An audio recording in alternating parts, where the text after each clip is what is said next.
Jake Paul is a clown and Brian is a baby clown. That's what they do. They try to get fame off of other people's victories and things like that. Jake Paul fight next. He just called out Tank. I think he deserves a fight. You know, he can fight Sugar Ramirez, or he can fight the Mexican monster, David Benavidez. You know. And create an amazing sports story. And so I set that goal for myself, and I want to be impeccable with my word and stay committed and prove to myself that I can do it. When you retire, do you see yourself going the like the Jake Paul route? I laugh because I don't want to say it, but Say it, nigga, say it. You helping everybody else out, so say it, nigga. yeah, I would. I would. Who would the first celebrity you fight? Jake. Yeah, I fight him for that money. Get him like 190, 98, 200. No, 195, 200. He definitely be in the gym, so I would consider him a bout. It just, he got to fight a actual fighter now, like a fighter. Who was somebody you could see him fighting, like Me. a real? I'm more than that. I want tougher fighters. I want to be world champion. Zerto looks slow as shit tonight. That'd be easy work too. Badu Jack, I want everybody. Anthony Joshua, Gervonta, and Tommy, stop running. He was blocking and taking all his shots, but I think he just got tired, you know, and couldn't execute it. So Jake Paul did a great job. Who should Jake Paul fight next? He just called out Tank. I think he deserves a fight, you know. He can fight Sugar Ramirez, or he can fight the Mexican monster, David Benavidez, you know. You won that fight? Yeah, you know, he deserves to fight all these guys. I think it will be a great fight, and I think he did good. He deserves an opportunity to fight for the world title. And what would happen if he fought David? What was that? What would happen if he fought David? Well, you know, I think David's in another. I think David's in another level, but let's give this guy an opportunity to fight for a world title. Jake Paul wants all the smoke, and now he's calling out one of boxing's most feared knockout artists, Gervonta "Tank" Davis. After his impressive victory over Julio Cesar Chavez Jr., Jake didn't hold back. He named names: Tank Davis, Bivol, Beterbiev, even Anthony Joshua. Critics laughed, but Jake stayed serious. In response, Tank dismissed Jake as a clown chasing money, but didn't close the door. He said if the money's right, he'd fight him, even joking he'd step into the ring with Jake at 195 pounds. Fight fans, now Gervonta Davis just called out Jake Paul after Jake Paul had his fight with Mike Tyson. Now we all know that Gervonta Davis is a beast of a boxer, and skill-wise he's a lot better than Jake Paul. Would it be smart to pair those two up in a fight? Would Jake Paul be too big for Gervonta Davis? What do you guys think? In a ceremony that I was doing, he said that you have to become world champion to inspire so many kids and create an amazing sports story.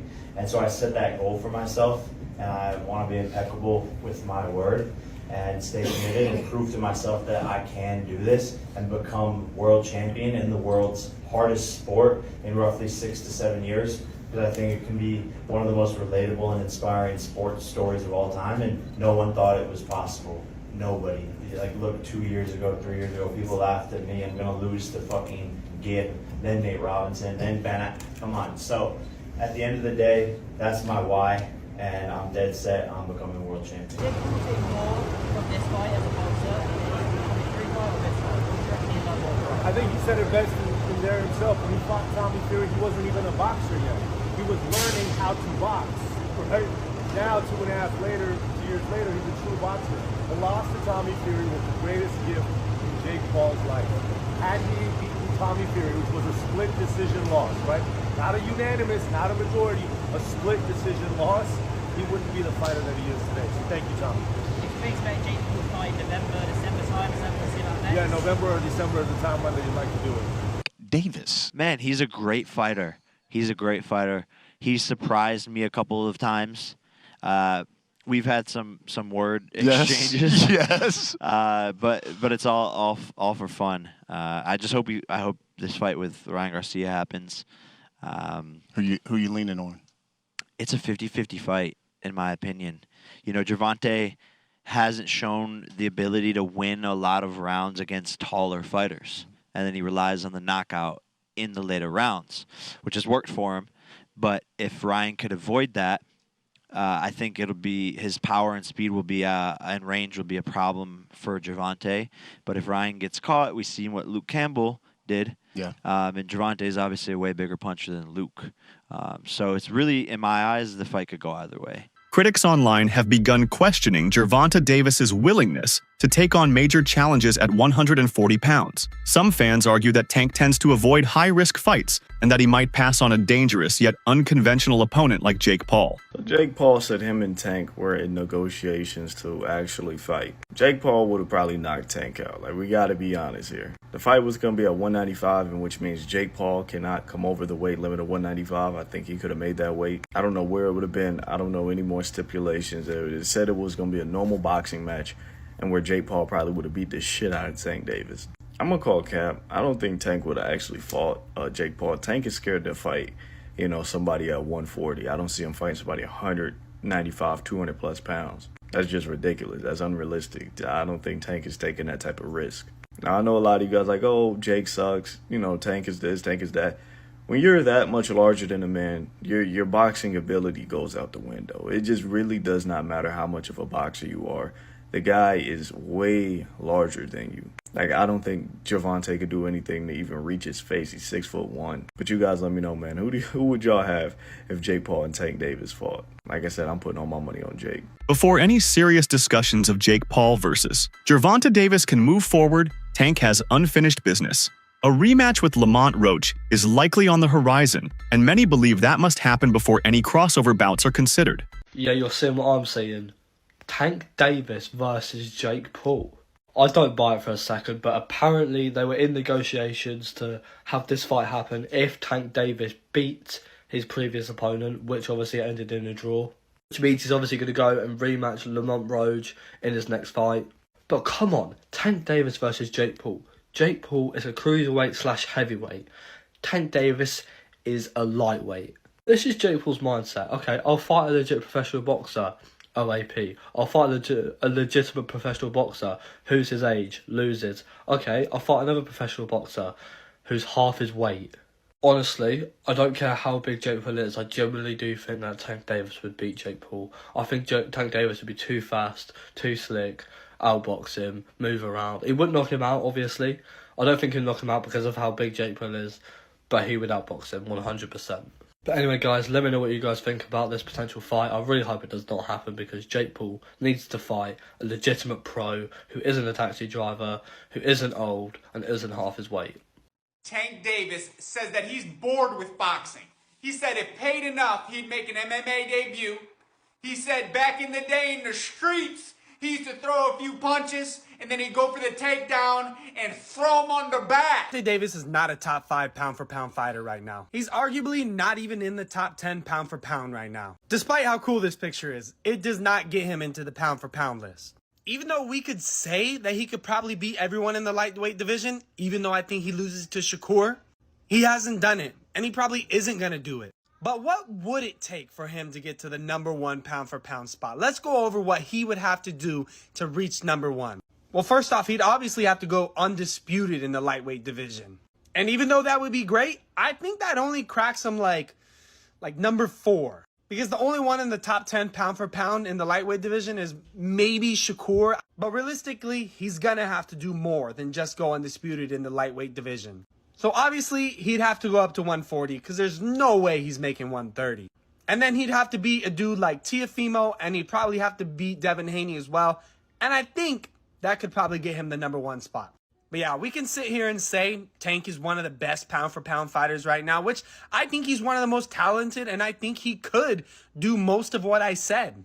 However, hypotheticals aren't going to work with pound-for-pound list. That's wild. Why? Because Jake Paul is a cruiserweight. Tank Davis fights 5 divisions below at 135. It's not just a size gap, it's a different universe.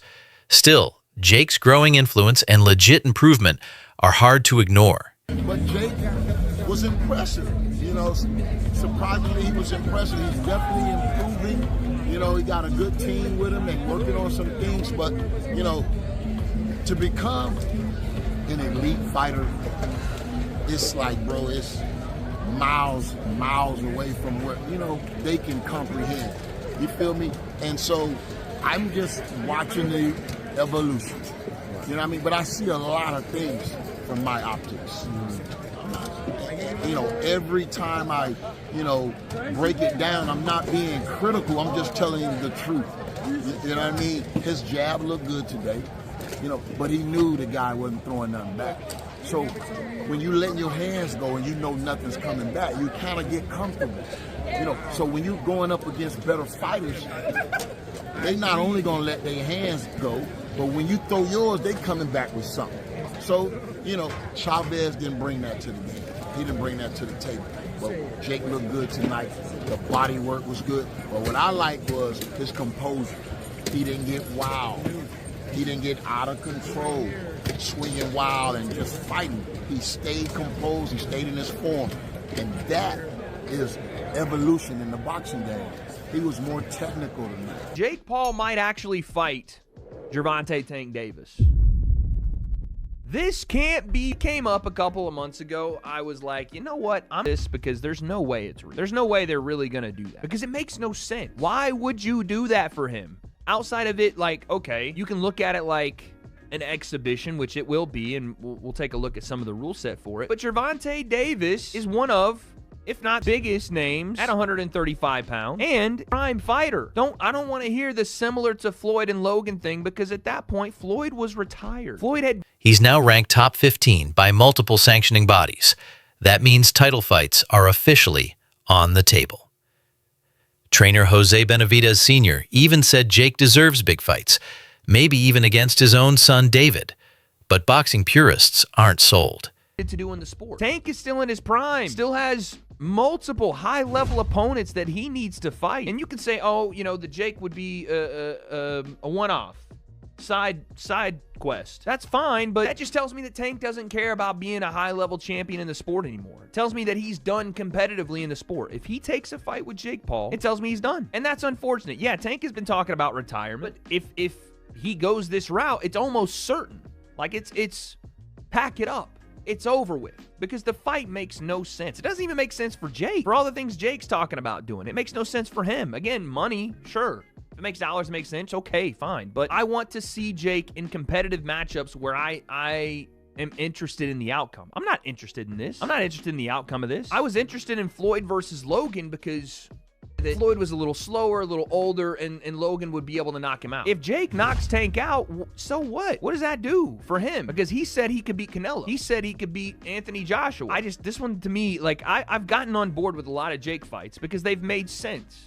Right? To me, they've made sense. Even Julio Cesar Chavez, after he's already beaten the guy that beat Julio Cesar Chavez Jr., he beat Anderson Silva. I would love to see Tank fight Jake Paul. I would love to see Tank show how unskilled he is and too small for the unexperienced Jake Paul, who would be too big for him, pause, and use his size and beat the out of Tank. He always tweet about, type about, got something to say, like he really running shit, but he stays little ass at that lightweight class, but being a bigger, smaller dude that can only beat the smaller dudes. And unfortunately, I would love to see the Tank fans looks on their face as they pull a mask off and all the rabies and all the disinfection disease, they've been clogged up their brains and their ears and shit over the years watching Jake Paul beat the fuck out of the small version of the wannabe hype job that's not skilled enough to use his size and speed. I want the fight. They both fight in the same lane. They content creators. They circus acts and stuff. So Tank would be right up his alley fighting a Jake Paul. I'm for it. So let's push for the fight. I got Jake Paul beating the tall shit out of Tank because Tank's not skilled enough to actually beat Jake. Former world champion. He